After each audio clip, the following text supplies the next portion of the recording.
जो विश्व व्यापार संगठन है उसको पहली बार भारत के लोगों ने उसको पुशबैक किया है। ये लड़ाई हमारी पूंजीवाद से है। अच्छा, जी यहाँ पे ये सरकार कहाँ बीच में है? ये देखो तो कानून लाई थी तो गोदाम पहले बन गए थे। अच्छा। ये तो सरकार है कहाँ बीच में? इनसे चुनाव से पैसे लड़ती है, इनके मुताबिक कानून लाया जाता है, बनाया जाता है। वो WTO करार है, वो WTO का करार है। इसमें सरकार के पास सरकारी तंत्र कुछ भी नहीं रहेगा। कैसा? हमने तो एक विनाश से इस देश को बचाया, विनाशकारी। ये कानून विनाशकारी था, इस देश को बचाया है, इस पूरे विश्व को बचाया है। इसकी तो जानते क्यों? इसकी माँ कौन है? 75 साल से हमारे कांधे पे हलता है, फिर भी हमारे समस्याओं का हल नहीं। फिर भी भारतीय संसद, जी हाँ, भारतीय संसद मौन है। एक आदमी रोटी बेलता है, एक आदमी रोटी खाता है, एक ऐसा भी आदमी रोटी से खेलता है, फिर भी भारतीय संसद मौन है। 1947 में कौन आजाद हुआ? भारत आजाद हुआ। कार्यपालिका, विधायक और न्यायपालिका, आम आदमी अभी भी कहीं ना कहीं गुलामी की जंजीरों में जकड़ा हुआ है। नमस्कार, मैं सुनील और इस समय मैं गाजीपुर बॉर्डर पे हूँ। आप देख सकते हैं मेरे साथ मणिदेव चतुर्वेदी जी हैं। आज किसानों की बात सरकार से लगभग पूरी हो गई है, तो किसान अब यहाँ से इस किसान आंदोलन से अपने घरों को वापस जाएंगे। तो आइए चतुर्वेदी जी से जानते हैं, तो फिलहाल किसान और जवान अब खुश हैं या नहीं है? ये बताइए मुझे, क्या मुझे किसी ने भीख में दी है? हम तो लड़ के लिए है ना, आपका अधिकार मिला तो जी, खुशी है कि नहीं? लेकिन मैं कहना चाहूंगा, मैं वो व्यक्ति नहीं हूँ जिस प्रकार से अमानवीय राष्ट्र के नाम संदेश मोदी ने दिया था, जिसमें 750 किसानों की शहादत का जिक्र नहीं था, जिसमें यहाँ बूढ़ी महिलाएं, बच्चे, जवान, हमारी बच्चियां थी, हमारे युवा थे, 12 महीने सर्दियों में सुखड़े हैं, गर्मियों में जले हैं, बरसातों में भीगे हैं। एक शब्द नहीं था उनके लिए। अमानवीय था। हम अमानवीय नहीं है, हम जा रहे हैं, लेकिन किसी ने अपने किसी माँ ने अपने बेटे को खोया, किसी पत्नी ने अपने पति को खोया है, किसी बेटे ने अपने बाप को खोया है, क्या उसकी पूर्ति की जा सकती है? हम कैसे भूलेंगे? 750 किसानों की शहादत हुई है। हम पे करनाल, कुरुक्षेत्र, हांसी जैसे क्षेत्रों में हमारा लाठीचार्ज किया गया, हम पे लखीमपुर खीरी में रौद दिया गया। हम भूल सकते हैं? पता है कैसा जश्न, कैसा? हमने तो एक विनाश से इस देश को बचाया, विनाशकारी। ये कानून विनाशकारी था, इस देश को बचाया है, इस पूरे विश्व को बचाया है। इसकी तो जानते क्यों? इसकी माँ कौन है? विश्व व्यापार संगठन, उदारीकरण की नीति है।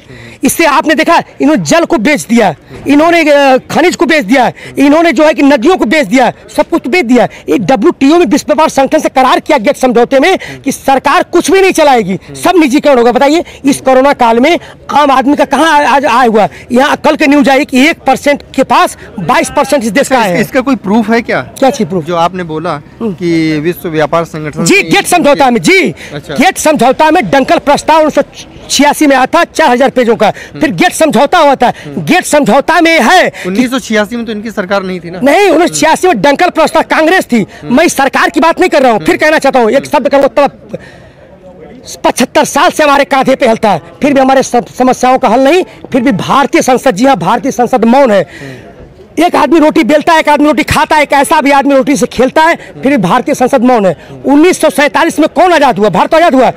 कार्यपालिका, विधायक और न्यायपालिका, आम आदमी अभी भी कहीं ना कहीं गुलामी की जंजीरों में जकड़ा हुआ है। तो पूरी भारतीय संसद लिप्त है। तो चाहे ये वो छोटे चोर थे तो बड़े चोर थे, वो भी नाम बदलने में माहिर थे। ये तो उनका ये तो कांग्रेस की बी टीम है। मैं कहना चाहूंगा, कांग्रेस की बी टीम है।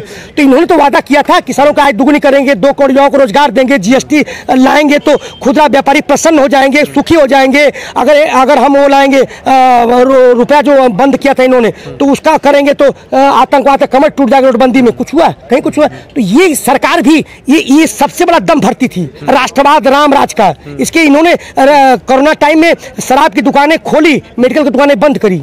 ये मेडिकल की दुकानें कहाँ बंद की? बिल्कुल, मैं आपको लिंक भेजूंगा, आप करिएगा। कोरोना काल में उत्तर प्रदेश देख लीजिए, मेडिकल की दुकानें बंद थी और जो है शराब की दुकानें खोली थी, पुलिस संरक्षण में बेची जा रही थी। इसको देखिएगा, लिंक मैं भेज दूंगा आपको। आपने बोला कि कांग्रेस बेकार है, BJP बेकार है, सारी पार्टी बेकार। कौन सी पार्टी? तो मैं कहना चाहता हूँ, पूंजी, हमारी लड़ाई क्या है? वही तो मैं कह रहा हूँ, हमारी लड़ाई पूंजीवाद बनाम समाजवाद है। अब हम देखिए, हम अभी तक 75 साल में क्या क्या अमेरिका का पूंजीवाद की नीति से चले, हमें क्या मिला? 1949 में चाइना हमसे बाद में स्वतंत्र हुआ, वो आज कहाँ है? आज देश की एक आर्थिक नीति है, तो हम क्यों माने? हम पूंजी, जितना आधी दुनिया के पास पैसा है उतना हमारे देश में कुछ लोगों के पास पैसा है, लेकिन किसके पास है? कुछ लोगों के पास है। उससे तो हमारी दशा नहीं सुधरेगी ना भाई। अभी कोरोना काल में जो अडानी अंबानी की आय जो है 5 गुना बढ़ गई, अडानी 1 नंबर पर हो गया। तो पैसा तो है, लेकिन आम आदमी कहाँ है? आम आदमी पैसे दूर हो चुका है। तो ये हम पूंजीवाद से आज जानते हैं, पहली बार इतना जो विश्व व्यापार संगठन है उसको पहली बार भारत के लोगों ने उसको पुशबैक किया है। ये लड़ाई हमारी पूंजीवाद से है। अच्छा, जी यहाँ पे ये सरकार कहाँ बीच में है? ये देखो तो कानून लाई थी तो गोदाम पहले बन गए थे। अच्छा। ये तो सरकार है कहाँ बीच में? इनसे चुनाव से पैसे लड़ती है, इनके मुताबिक कानून लाया जाता है, बनाया जाता है। वो WTO करार है, वो WTO का करार है। इसमें सरकार के पास सरकारी तंत्र कुछ भी नहीं रहेगा, सब निजीकरण चला, उनके लिए कानून बन रहा है, कर रहे हैं। तो सरकार है कहाँ बीच में? तो फाइनली अब सरकार ने किसानों की सारी बातें मान ली है, तो अब आप लोग घर वापसी कब तक कर रहे हैं? जी बिल्कुल, हमने कल का रखना चाहा था, लेकिन स्तब्ध एक रहस्यमयी जो घटना घटी है, हम दुख जो काफ़ी कष्टदारी है। कल अंत्येष्टि है बिपिन रावत जी की, तो हमने टाल के 11 को कर दिया है। 11 को, कल ही हम चले जाते, आज ही चले जाते, लेकिन कल जा रहे हैं। आज तो शाम तक मीटिंग हुई, कल हम जा सकते थे, लेकिन कल अंत्येष्टि उचित नहीं है। परसों हम विजय दिवस पूरे देश में, क्योंकि किसान भी तो महत्वपूर्ण है, विजय दिवस मना के हम चले जाएंगे। लेकिन ये आंदोलन खत्म नहीं हुआ, उसमें प्रेस को स्थगित है। अच्छा। 15 तारीख को फिर हम 15 जनवरी को समीक्षा करेंगे। किसान यहाँ पे रहेंगे? कुछ नहीं, यहाँ क्यों?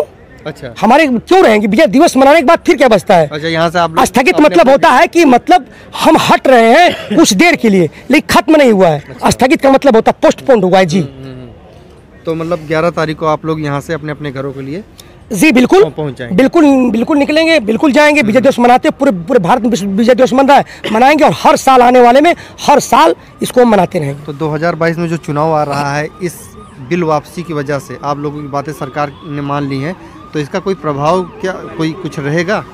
जी, जब प्यास लगी थी, प्यासे को पानी पिलाया नहीं, बाद अमृत पिलाने से क्या फायदा? हमने छीन के लिए, इन्होंने दी नहीं है।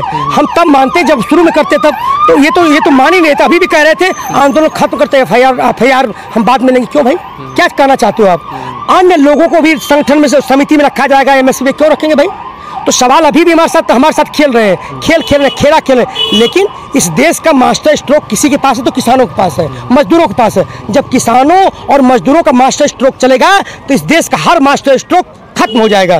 तो वो जिस प्रकार से हम भूले नहीं, बताया ना करनाल कुरुक्षेत्र की घटना यहाँ की, हम कैसे भूलेंगे? हम इसको हराएंगे, क्योंकि एक प्रमाण सत्य कहता हूँ, ये देश अलग अलग जाति, धर्म, संप्रदाय, रहन सहन, खाना पीना अलग है, एक सोच नहीं चलती। ये हिंदू राष्ट्र बनना चाहता है, कैसे हो सकता है? हम इस नीतियों को कैंसिल करेंगे, इसको हम जमी दोष करेंगे, इसको हम नहीं आने देंगे। एक शायर आपका बड़ा प्रचलित और आप शायराना अंदाज में सरकार को कुछ कह रहे हैं, वो क्या है? जी, मैं कहना चाहूँ कि मत दफनाओ मेरी लाश को, मत दफनाओ मेरी लाश को, मुझे उम्मीद है उनके आने की। हटा दो कफन मेरे चेहरे से, मुझे आदत है मुस्कुराने की। एक किसान जवान मजदूर होता है, बिल्कुल वही है आज, आगे भी रहेगा। बहुत बहुत शुक्रिया हमसे बात करने के लिए। जैसा कि आपने देखा, ये थे मेरे साथ मणिदेव चतुर्वेदी जी, जिन्होंने बताया कि किसान कल जाना चाहते थे, लेकिन हमारे यहाँ आप सभी को पता है कि जनरल विपिन रावत जी शहीद हो गए हैं, तो उनका की कल दिल्ली में अंत्येष्टि है, तो इसीलिए किसानों ने अपना एक दिन आगे बढ़ा के अगले दिन के लिए पोस्टपोन कर दिया है। तो आगे की अपडेट के लिए भी देखते रहिए अखिल भारत न्यूज़। नमस्कार।